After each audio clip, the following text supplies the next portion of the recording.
Уважаеми зрители, в седмицата на бащата ние взимаме интервю от нашите татковци.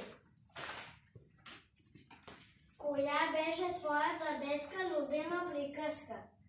За 7-те козлети. Пътиланско царство. Дядовата ръкавичка. Трети прасенци. Меч пух. Аз също бих казал Пътиланско царство. Коя е твоята детска любима игра? Каране на колело. Скачане на въже. Футбол. Народна топка. На топчета, на капачки. Каране на колело. Добре. И скейтборд също. Добре. Коя е твоята най-голяма пакост? Те са доста, ама...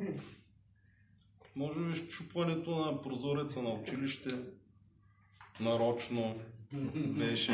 Всичките вече ще са прозореци. Моята най-голяма пакост е да пукна на госпожата гумата на зеления москвич. Тайничко да хапвам шоколад. Ти винаги си така. Да изчупя стъклото на колата на съседа. Да падна от покрива на нашата къща да си чупя ръката. Да се скрие и никой да не ме намери с часове. Какво обичате да правите заедно с детето си? Да караме колата заедно. Да караме колело. Да играем в футбол. Да караме колело. Най-много обичам да тренираме, след това да рисуваме. Да се занимаваме в гаража двама.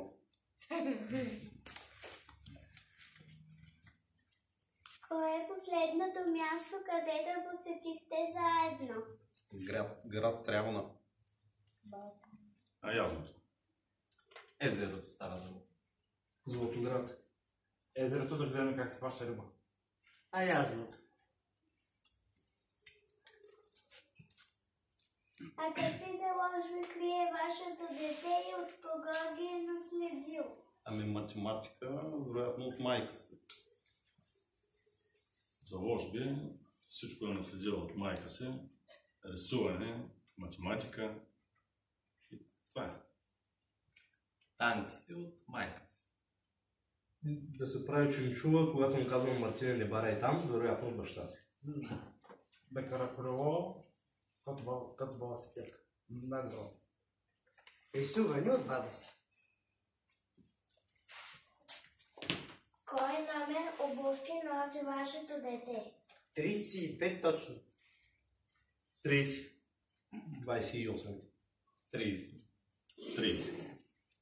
32. Не знам точно. И какво би ви зарадвало в седмицата на бащата? Ивайло да е малко по-послушен и всички деца. Една хубава рисунка за подарък. Да си здрава. Мартин да слуша повече. Целувка природка и повече да слуша. Да, по-послушен и да става все по-добър по математика и по български.